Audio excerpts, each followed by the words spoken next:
Mucho se ha hablado y con justa razón sobre cómo los niños y las niñas se están viendo afectados por el aislamiento y el contexto especial que implica estar viviendo una pandemia, pero poco se ha dicho sobre los adolescentes.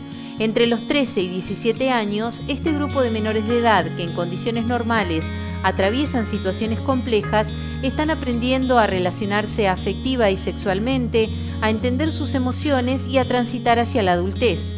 En ese contexto actual, su situación se complejiza, así como la de los adultos a cargo de su cuidado.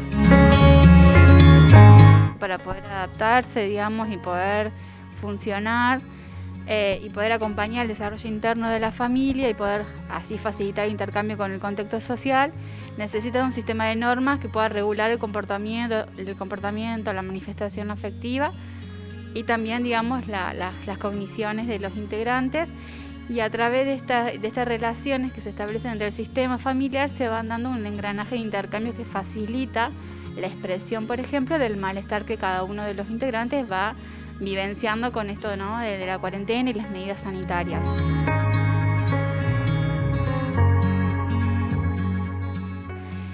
De alguna u otra manera, todos los integrantes de un sistema familiar se vieron afectados por la cuarentena, ¿no? Los adultos tuvieron que empezar a aprender a trabajar desde su casa, surgieron las clases virtuales de los niños y adolescentes, la prohibición de hacer actividades deportivas y recreativas de cada uno, sobre todo de los adolescentes, y esto sin duda repercutió en el funcionamiento familiar.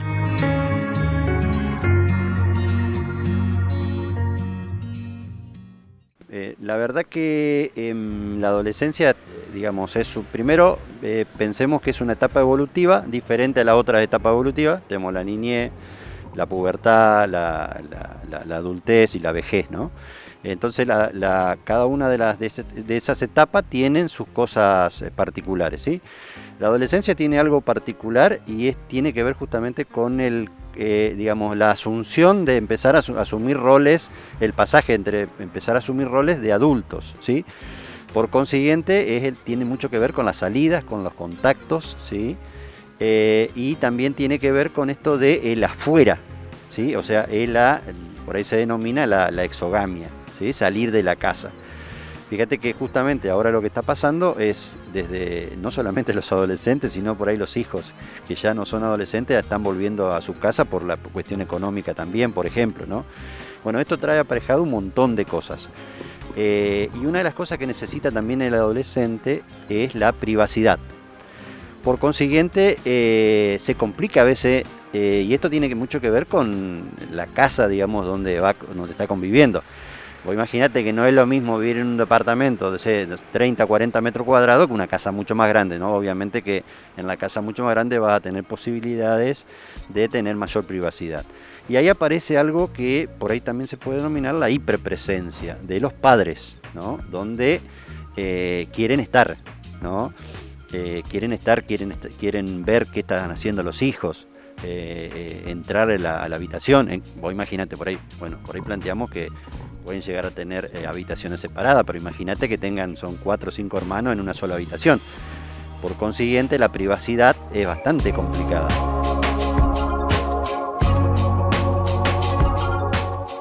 Yo saqué 2 puntos de vista, uno positivo y otro negativo. El positivo es que esta cuarentena me acercó mucho más a mis papás, que ellos también tienen los horarios reducidos del trabajo, así que están mucho más tiempo conmigo. Y siempre nos quedamos de sobremesa riendo, charlando hasta que nos duele la panza. Y que también me acercó más a mis hermanos, que con ellos juego, río y me divierto. Y del otro lado está el punto negativo, que en ese punto yo sinceramente extraño demasiado a mis amigas y a mi abuela, que ella también está haciendo cuarentena en su casa. Y bueno, cuídense. También paso bastantes horas en las redes sociales, no solo por la escuela, sino también para diversión propia. Miro series, películas, estoy en Instagram. La pandemia por el coronavirus nos ha arrebatado algo esencial, que es la vinculación social. Los adolescentes se sienten aún más coartados en su libertad y de sus posibilidades de divertirse. Esta cuarentena modificó sus rutinas, sus vínculos y también sus actividades. Especialistas advierten que hay que prestar atención a los cambios en la conducta, no confrontar todo el tiempo y buscar comunicarse de manera afectiva con ellos. A raíz, digamos, de varias investigaciones, no solamente en Argentina, sino a nivel mundial, se llegó a la conclusión que los más afectados por la cuarentena fueron los adolescentes. De hecho, en Argentina, un investigador del CONICET pudo rescatar mucha información al respecto.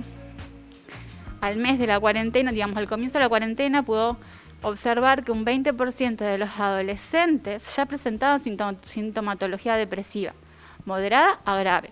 Al mes, sería el 20 de abril de este año, pudo observar que se incrementó este porcentaje de adolescentes que sufrían síntomas depresivos a raíz de la cuarentena.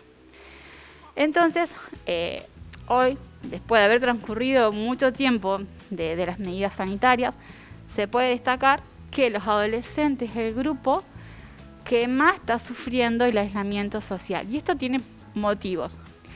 Los adolescentes no cuentan con ciertas habilidades que sí la tenemos los adultos, como por ejemplo la regulación emocional. Entonces ellos no solamente que no pueden interpretar de manera exacta qué es lo que está pasando, sino que tampoco pueden regular lo que a ellos les pasa. Entonces, y esto uno puede observarlo a través de síntomas emocionales, por ejemplo, sentimientos de soledad, de angustia, ansiedad, desinterés, apatía, irritabilidad, cambio de humor, pero también a través de la conducta, ¿sí? La conducta desafiante, esto de la tendencia a discutir, a gritar, a contradecir las normas, a no mostrar interés por hacer las clases virtuales de la escuela. Y esto también tiene un fundamento, digamos. En nuestra cultura el adolescente tiene un lugar muy importante de expresión, de libertad. De hecho, los adolescentes, para ellos es muy importante y necesitan el intercambio social con su grupo de pares, porque es ahí donde ellos van a ir acentuando su personalidad, su propia identidad y se van diferenciando de sus progenitores. Y en esto de sentirse libre de hacer sus actividades, desenvolverse en su grupo de pares, ellos van ensayando su propia personalidad, que dado el aislamiento social, esto no se está produciendo, más allá de que los chicos estén conectados a través de las redes sociales. Que de hecho, se habla de que ellos se sienten solos, a pesar de estar conectados con su grupo de pares. Nosotros estamos acostumbrados cuando hablamos de rutina, pensamos en cosas muy estructuradas, ¿sí? Me levanto a tal hora, como a tal hora, hago tal cosa a tal hora, ¿sí? Bueno, esto por ahí hay que tener en cuenta con los chicos y más por ahí para no presionarlo en relación a lo que están en la época de escuela, en relación a los trabajos, es darles tareas que son sincrónicas y tareas asincrónicas. Sincrónica quiere decir que sí o sí, mirá, nos vamos a levantar y vamos a comer todos juntos. Comemos a las 12, no te levantás a las 12, comemos a la 1, lo que sea, ¿sí? Esos son, sí, ahí sí estructurada. Pero también hay cosas que son menos estructuradas, que por ejemplo decir, bueno, mira, vos tenés que hacer la tarea hoy, pero durante el día, no presionar en relación a un horario determinado, sino, y esto mucho tiene que ver con que nosotros le demos la posibilidad o la sensación a ellos de libertad dentro de la no libertad sería, ¿sí? Entonces eso por ahí es importante también para que ellos se vayan sintiendo cómodos. Y otra cosa es, digamos, que los límites deben estar, ¿sí?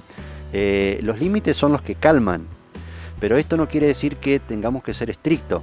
Por ejemplo, un ejemplo concreto es, vamos a repartir las tareas, como el dicho, el que cocina no lava los platos. Bueno, hoy lavas vos, hoy lava Pedro, mañana Juan y pasado lavo yo, ¿sí? Y me ayudás a ir a comprar algo al almacén, a la carnicería.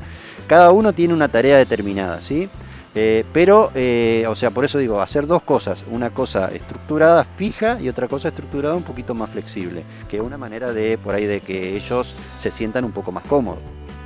Yo como adolescente, este aislamiento lo estoy viviendo dentro de todo bastante bien, entrenando y estudiando, pero no es lo mismo. A mí me encantaría poder volver a salir con mis amigos, juntarnos, salir de fiesta, todo como era antes, volver a la vida normal.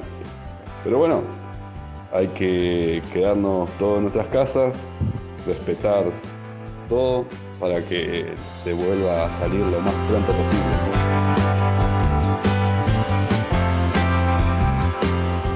Yo creo que esta cuarentena te hace ver de diferentes maneras un montón de cosas y te hace también dar cuenta el valor que tienen estas mismas, con, por ejemplo, un plato de comida, tener un techo, tener una familia, cosas que por ahí uno dice o las llama simples, pero en realidad son muy valiosas, porque en estos momentos hay muchísima gente que no cuenta con un plato de comida, ya que se quedó sin trabajo y no cuenta con el dinero para poder llevarlo a su casa, o no tiene un techo, o no tiene una familia para poder pasar estos momentos difíciles.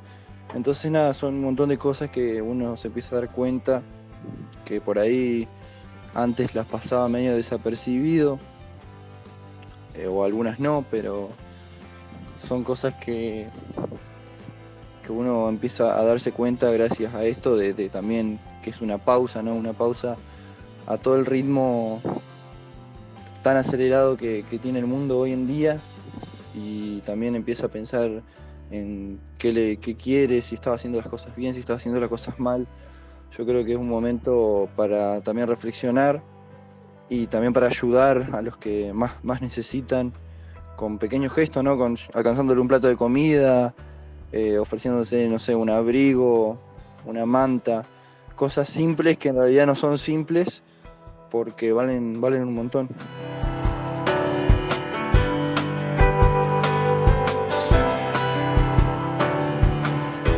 Una de las motivaciones más importantes de la adolescencia es pertenecer a un grupo de pares. En esta etapa la familia puede pasar a un segundo plano, pues su verdadero interés está en ser incluidos y considerados por sus pares. Al estar obligados al confinamiento, sufren una pérdida mayor que la de los adultos o niños, que es su vida social y el contacto permanente con sus pares, lo dice un especialista en relaciones familiares. Es muy importante poder propiciar momentos de intercambio, ¿sí? El adulto tiene que ser empático con el adolescente, es decir, se tiene que poner en el lugar, en los zapatos del adolescente y entender que el adolescente necesita de ese intercambio social con sus pares, de esos momentos, como les explicaba recién. El adolescente en esta cultura, en esta ciudad sobre todo, se está perdiendo de elección de reina, carroza, proyectos de viaje de estudio. Hay jóvenes que empiezan la facultad, digamos, como que y hay en esta cultura, en esta ciudad hay una gran cultura sobre el deporte, digamos, ¿no? Entonces, digo, como que hay muchas oportunidades que el adolescente no la puede realizar a través de estas medidas sanitarias. Entonces el adulto se tiene que poner en el lugar del hijo, poder hablar, hacerle entender que el adulto sí lo entiende, ¿no? Decir, bueno, por ejemplo, te entiendo, hijo, sé que es una situación muy difícil, que te sentís muy abrumado, muy enojado, y hacerle entender que es necesario pasar por estas medidas sanitarias para prevenir situaciones futuras que sean más complicadas. Por otro lado, la familia tiene que evitar estar tan inundada de información, ¿sí? Estar todo el tiempo conectado con noticias que tengan que ver con la pandemia hace que la ansiedad a nivel familiar sea vivida de otra manera, de mucho más intensa, y esto repercute en el adolescente. Con el tema de la cuarentena no viene tan mal. Lo único malo que podemos verle es el tema de los abuelos, porque se los extraña. Antes íbamos todos los domingos a comer el asado y se nota la diferencia. También el tema de los cumpleaños de nuestros amigos y eso, porque estábamos acostumbrados a ir a la casa, a llevar regalos, comer torta, y como dije también se nota la diferencia. Esperemos que esto termine lo más pronto posible. Bueno, mira, vivir en esta cuarentena es realmente desafiante para mí, porque no puedo verme con mis amigos y compañeros, y esto se me hace cada vez más difícil porque los re extraño a todos, aunque hagamos videollamada, nos hablemos por mensaje y todo eso, lo sigo extrañando muchísimo, sigo extrañando nuestras juntadas. Igualmente, el lado bueno que le veo a esta cuarentena es que aprendí y aprendo muchas cosas. Por ejemplo, compartir momentos familiares, tener tiempo de calidad con mi mamá, poder hacer muchas cosas que siempre quise hacer, como por ejemplo remodelar mi cuarto, aprender a cocinar, etc. Bueno, la desventaja que le veo es que, a mi parecer, es un retroceso enorme para los estudiantes con respecto a los saberes de la escuela, porque aunque hayan encontrado un método para mandarnos trabajos prácticos y tareas, no es lo mismo que alguien te enseñe en un pizarrón explicándote las cosas. Más allá que creo de que esta cuarentena también me quitó muchas cosas, como por ejemplo actividades de la escuela, mi estudiantina, etc. Bueno, pero cerrando un poco todo el tema, lo que quiero decir es que esta cuarentena nos mostró que hay cosas muy valiosas que puede ser que antes lo veíamos tan seguido que no nos dábamos cuenta, como por ejemplo el calor de un abrazo de la abuela, una juntada con amigos o no sé, una pijamada. Pero bueno, al final nos toca acostumbrarnos, hacer lo que podemos y aguantar, que si Dios quiere esto terminará pronto. Yo no tengo una relación ahora con la gente que va a mirar, pero hay alguna relación, ¿sí? O sea, la gente está escuchando o va a escuchar, ¿sí? Lo mismo pasa con los chicos en relación a lo virtual, ¿sí? O pensá que por ahí los adolescentes tienen una relación totalmente diferente a lo que tenemos los adultos con lo virtual, ¿sí? Esto no quiere decir que no es necesario el abrazo, el mate, como decías vos, pero eso también es para repensar y por ahí en la familia para hablarlo, porque lo del mate se va a extender mucho más y lo del abrazo, el beso, digamos, vamos a tener que cambiar de hábito, no solamente de los adolescentes, sino todos nosotros. Puede ser que esto lleve a que se acerquen y se acerquen las diferencias, y en realidad también pueden ser que se conozcan un poco más, pero para eso hay que digamos, entender el tiempo del otro. No es lo que yo te decía, hay que lavar los platos. Bueno, yo lo quiero lavar ya. Bueno, pero es un tema tuyo, no es un tema del chico. El chico tiene sus tiempos, ¿no? Vení, arreglá esto. Bueno, yo lo voy a hacer. El tema es que lo haga, o sentarse y ver a ver si realmente hizo o no hizo determinada tarea, pero en el tiempo que él considere. Nosotros tenemos que darle un tiempo, pero un tiempo flexible. No es lo mismo decirle hacerlo a las 9 de la mañana que decirlo a las 9 de la noche, digamos a la mañana, decirle a la noche nos sentamos y vemos a ver si hiciste la tarea. Digamos, es totalmente diferente cuando yo decía esto de las estructuras rígidas y la estructura un poco más flexible. Tiene que ver con esto un poco.